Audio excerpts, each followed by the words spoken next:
आगे बेटा, इसलिए तो मैं कह रही थी कि मुझे साथ ले जाओ। पानी पिला देंगी आप? तुम्हारी मौत की वजह तो मैं ही बनूंगी बुढ़िया। अभी ये सर्फ वाला पानी की आती है।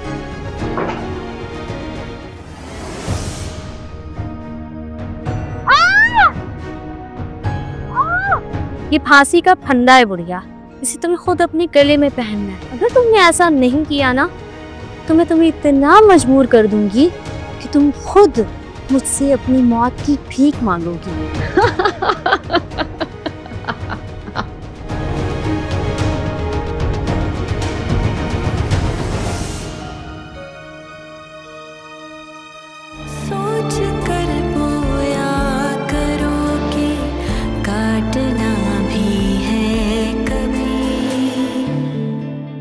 जिब्रान इन्वेस्टिगेशन ऑफिसर है।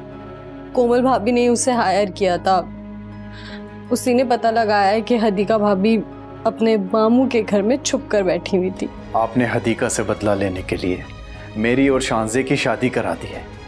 इस बात से आप इनकार नहीं कर सकती अम्मी। एक बेटी से ऐसी बात कहनी तो नहीं चाहिए, लेकिन ये सोचने और कहने पर मैं मजबूर हो रही हूँ हानिया कि काश कोमल की जगह कोमल की सास इस दुनिया से चली जाती। छोड़ा है कोमल को उसकी आखिरी मंजिल पे। जी अम्मी, आपकी ख्वाहिश के मुताबिक। ये सच है कि डैड ने मुझसे कहा था कि कोमल आपी हम सबको गुलाम बनाना चाहती हैं। देखो जिब्रान, ना तो मैंने किसी के खिलाफ कोई एफआईआर दर्ज करवाई है और ना ही मैंने कोमल का पोस्टमार्टम होने दिया।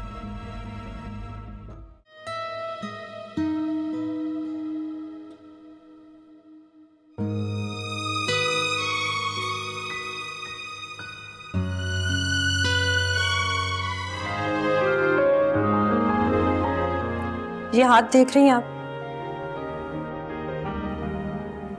खुरदरे बेजान।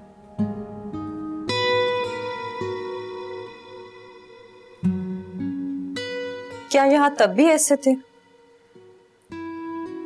जब आप अपनी अम्मी के घर पे थी? ऐसे हाथ तो मेरी अम्मी के थे, उन्होंने मुझे कभी काम ही नहीं करने दिया। और फरहान भाई, उनको कभी ये ख्याल नहीं आया कि उनकी बीवी के हाथ ऐसे नहीं होने चाहिए?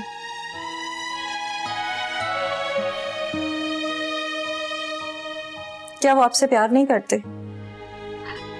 मैं तो उनसे बहुत प्यार करती हूँ, यही काफी है मेरे लिए।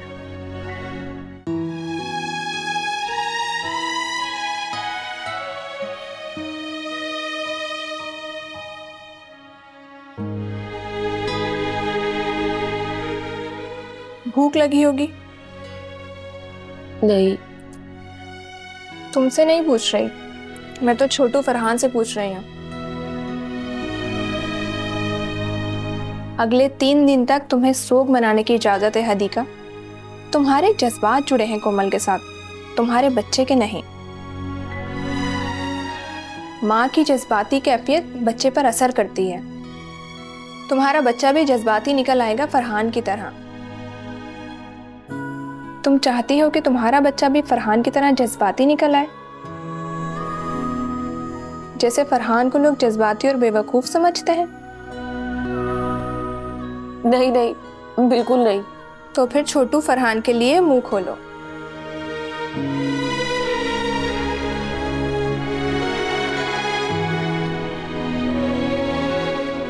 ऐसे क्या देख रही हो? तुम्हारा नाम क्या है? शान से। कब से हो इस घर में? पिछले 5 दिनों से। मैंने तुम्हारा जिक्र कभी नहीं सुना पहले। कैसे सुनती जनाब, वो मेरी फुप्पो है ना। वो वही फुप्पो है जिसकी वजह से फुप्पो का रिश्ता बदनाम है, वरना फुप्पो से ज्यादा प्यार कोई मामू खाला कर ही नहीं सकती।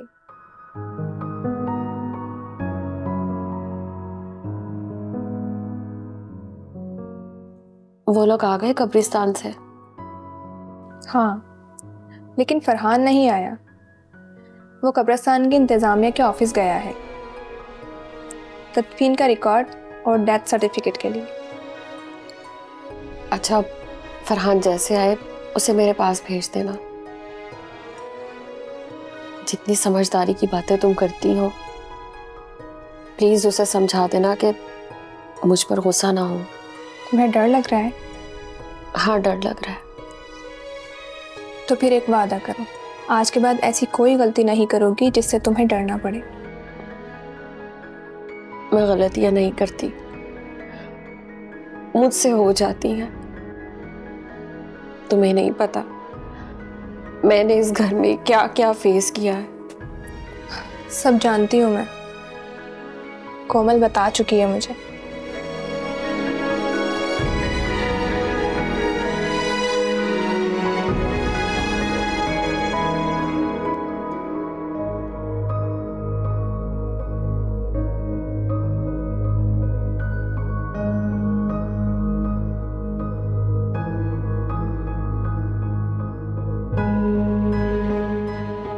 आज फरहान की आंखों में भी बगावत देख ली मैंने, जो वासिक की आंखों में थी। एक बीवी ने उसे जज्बाती कर दिया और दूसरी बीवी ने बागी बना दिया उसे। फरहान के दिल में अपनी मां के लिए अब कोई हमदर्दी बाकी नहीं रही।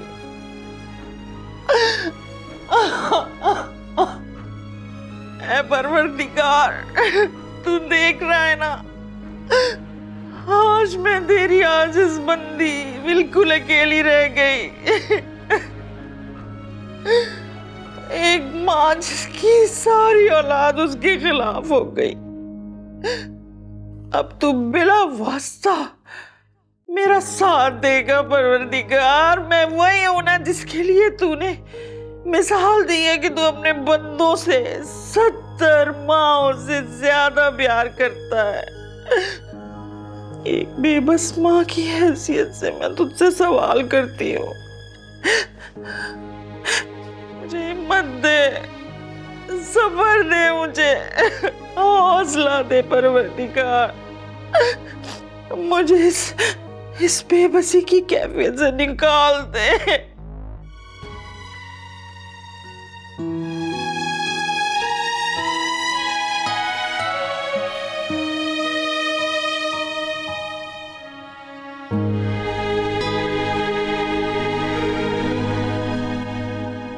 सर मेरी बात समझने की कोशिश करें आप सर। सर मेरी भाभी की डेथ हुई है आज सर, मैं नहीं आ सकता।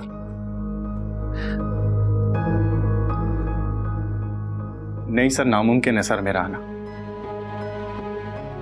अच्छा सर, मैं बाद में बात करता हूँ आपसे, बाय। क्या मसला है? एक फैशन शो के लिए कैंपेन की थी मैंने, मल्टीनेशनल कंपनी के लिए। वो लोग मेरे काम से खुश हैं, उनके मालिक भी आए हुए इस्लामाबाद,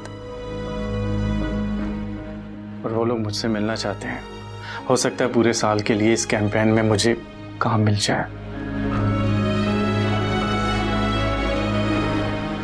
एक साल में 5 करोड़ का काम मिल सकता है, लेकिन शांजे। एक मिनट, और तुम ये सोच रहे हो कि घर को कौन देखेगा? ठीक ही कहते हैं तुम्हें घर में सब अच्छा सॉरी, बेवकूफ नहीं मगर जज्बाती हो। और हाँ, हदीका से मिलकर जाना।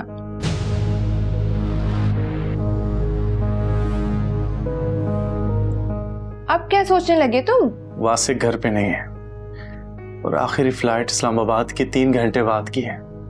उससे बिना मिले जाऊंगा तो फिर वो। प्लीज यार फरहान, मत सोचो इतना। कोई इतना सेंसिटिव नहीं होता जितने तुम हो। तुम फ्लाइट बुक कर रहे हो या मैं करूं?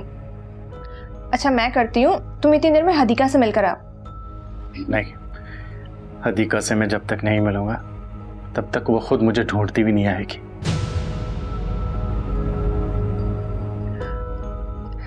फिर वही बात, अपने जज्बातीपन को कंट्रोल करना सीखो फरहान। शांजे, तुमने ही कहा था ना कि हदीका के बारे में हमारे दरमियान कोई बात नहीं होगी। अच्छा ठीक है, नहीं होगी हमारे दरमियान हदीका की कोई बात। अच्छा बस तुम अभी और इसी वक्त इस्लामाबाद जा रहे हो, इससे पहले कि तुम्हें कोई फ्लाइट में सीट ही ना मिले। मैं तुम्हारी सीट कंफर्म करवाती हूँ, तुम बस इस्लामाबाद कॉल करके कहो कि तुम आ रहे हो।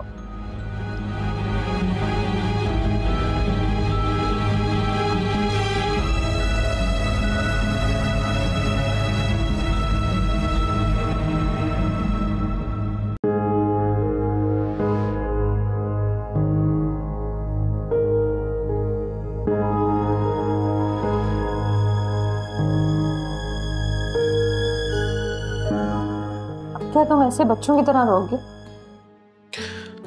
तुम छोड़ के जो जा रही हो मुझे, तो वापस आ जाऊंगी ना। तुम तो ऐसे बोल रहे हो जैसे मैं हमेशा के लिए जा रही हूँ।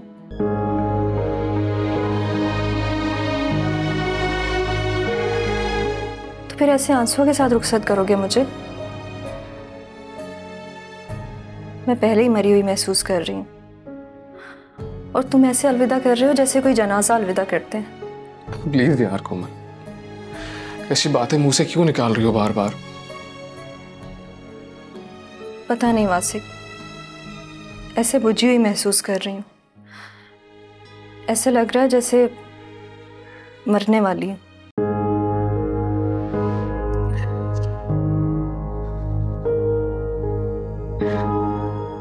तुम जान चुकी थी कोमल कि तुम मुझे छोड़ के जाने वाली हो।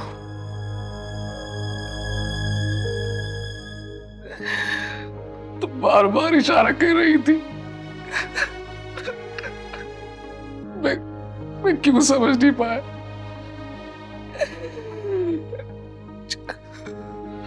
क्यों मैंने तुम्हें जाने दी? क्यों नहीं रोक लिया मैंने तुम्हें?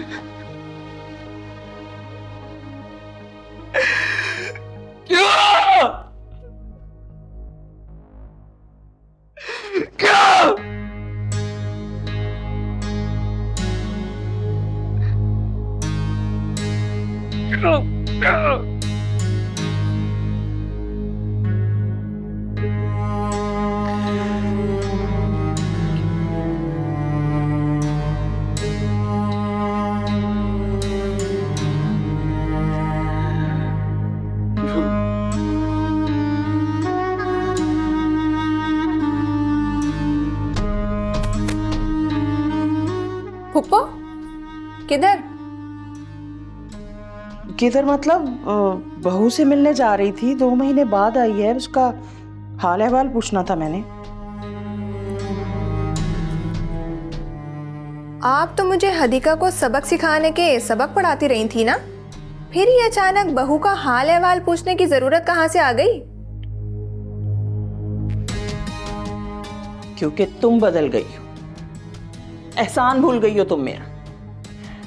अरे 4 साल तक जिस ख्वाहिश की तलब तुम करती रही, वो मैंने पूरी की है तुम्हारी। ओहो, मैं तो भूल गई थी। चलें, फिर आपके जबरदस्ती के एहसान का बदला चुका देती हूँ। आप हदीका से मिल सकती हैं, लेकिन सिर्फ मेरी मौजूदगी में, और ये पहली और आखिरी बार होगा। उसके बाद तब मिलेंगी आप जब फरहान और हदीका का बच्चा इस दुनिया में आ जाएगा।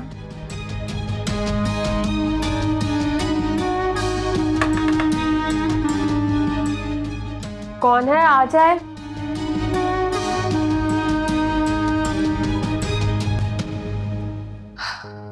तुम्हारी सास आई है तुमसे मिलने। अपनी बहू से मिलना चाह रही थी, कह रही थी पूरे 2 महीने बाद वापस आई है मेरी बहू घर, और मैंने कहा कि हदीका से अकेले मिलने की इजाजत नहीं। अब आप तभी मिलेंगी कोमल की मौजूदगी में, और इस वक्त कोमल हूं मैं।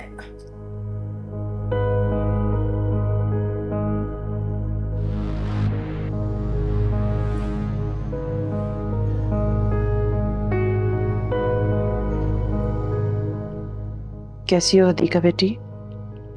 मैं ठीक हूँ अम्मी, आए बैठे।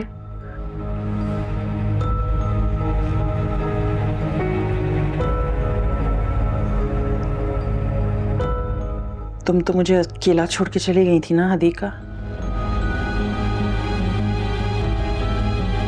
माफ नहीं किया ना तुमने अभी तक मुझे दिल से।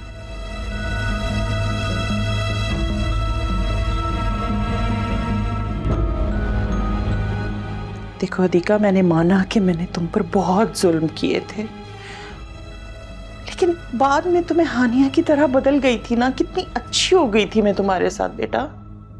सिर्फ और सिर्फ कोमल के खौफ से। पूरी बात बोला करे ना पप्पो।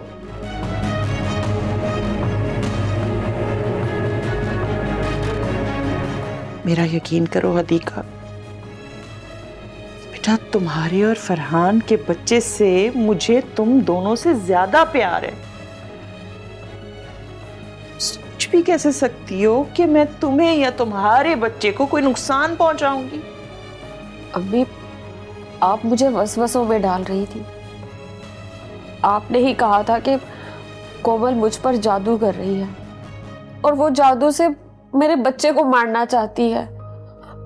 मैं तो सिर्फ आपको आपकी बीमारी में मेडिसिन देना चाहती थी और आप मुझे मेरे बच्चे की कस्में देकर सब कुछ बता रही थी। अरे बेटा, मेरा दिमागी तवाज़ुन ठीक नहीं था।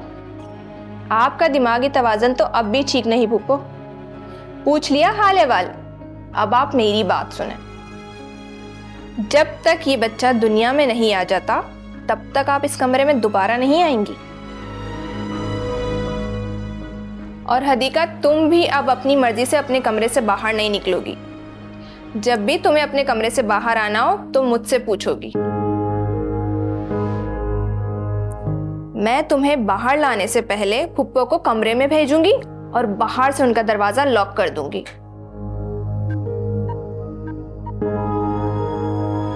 फिर तुम पूरे घर में आजादी से रहना, जितना टाइम चाहो। और जब तुम्हारा दिल चाहेगा अपने कमरे में वापस आने का, मैं तब पुप्पो के कमरे का दरवाजा खोल दूंगी।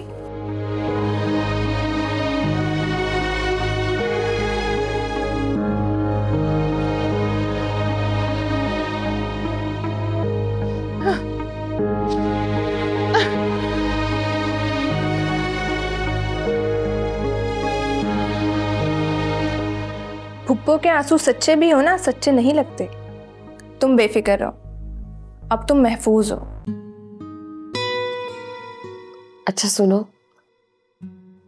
फरहान वापस आ गए? नहीं, मैंने कहा था फरहान को कि हदीका से मिलकर जाए, लेकिन फरहान ने कहा कि हदीका खुद मिलने आएगी मुझसे। लेकिन तुम बेफिक्र रहो, मैं समझाऊंगी फरहान को, वो मान जाएगा। तुम टेंशन नहीं लो।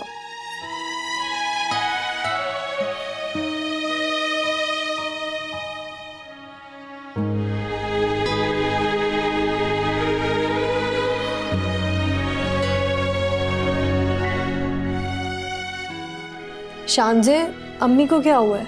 क्या हुआ? रोती हुई गई हैं अपने कमरे में। हाँ, वो हदीका नहीं चाहती कि पुप्पो उसके कमरे में जाएं, और फरहान भी यही बोल कर गया है। कहाँ गए फरहान भाई? काम के सिलसिले में अर्जेंट बुलावा आया था इस्लामाबाद से। क्या? वो नहीं जाना चाह रहा था हानिया, मैंने ही मजबूर किया था उसे जाने के लिए। शानजे, लेकिन वासिक भाई को इस हाल में छोड़ के चले गए फरहान भाई। बहुत ज़रूरी था उसका जाना। अरे लेकिन वासिक भाई अकेले कैसे देखेंगे रस्मों कुल के इंतजामात? वो तो वैसे भी गम से इतने निढाल हैं, किसी का तो घर में होना जरूरी था ना। मैं हूं ना। तुम इस वक्त यहाँ क्या कर रहे हो? तुमसे एक जरूरी बात करनी थी। आयान ने ये एप्लीकेशन फाइल की है, मुझे इस पर तुम्हारे और वासिक भाई के साइन चाहिए। लेकिन ये किस चीज की फाइल है? इस फाइल में तुम्हारे शौहर के खिलाफ कोमल भाभी के कत्ल का मुकदमा है। आयान और उसकी बहन ने तो साइन कर दी और वो चाहते हैं कि इस पर तुम और वासिक भाई भी साइन करके केस में शामिल हो जाओ। लेकिन जिब्रान, फाइक ने तो ये सब नहीं किया। सबका यही मानना है हानिया कि फाइक के अलावा कोमल के कत्ल का जिम्मेदार कोई और नहीं हो सकता। अरे लेकिन फाइक तो उस वक्त घर पे थे जब ये सब हुआ। इन्वेस्टिगेशन होने दो ना, पता चल जाएगा कि वो था या नहीं। सबकी मर्जी शामिल हो तो शामिल हो जाना चाहिए हानिया। ये फाइल आप मुझे दीजिए और तुम मेरे साथ आओ।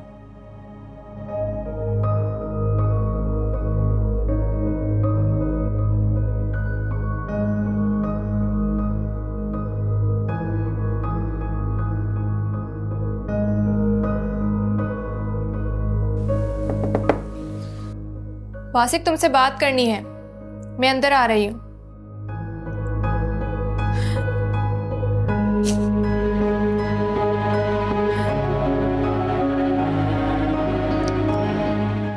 वासिक भाई, मुझसे तो कोमल भाभी का ये गम बर्दाश्त ही नहीं हो रहा, और आपके लिए तो और भी मुश्किल होगा। वासिक, जख्म जितना ताज़ा हो उतनी ही जल्दी उस पर मरहम रख देना चाहिए, वरना जख्म भरने में देर लगती है। ये जख्म बहुत तकलीफ दे रहा है शान से, कोई मरहम काम नहीं आएगा। तो जिसने ये जख्म दिया है फिर उसकी तलाश में लग जाओ, वो जैसे ही अपने मकाम पर पहुंच जाएगा जख्म भी उतनी ही जल्दी भर जाएगा। तलाश क्या करनी है? मैं जानता हूं कोमल की जान किसने ली। अगर जानते हो तो इस मुकदमे की फाइल पर साइन कर दो। इंस्पेक्टर जिब्रान लाया है ये फाइल।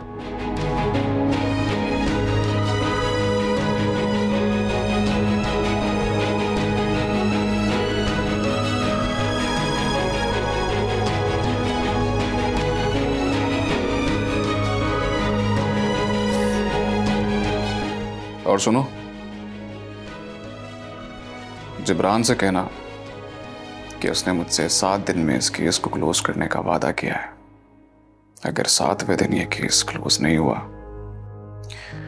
तो 8वें दिन मैं फाइक का कत्ल करके अपने जख्मों पर मरहम लगा लूंगा।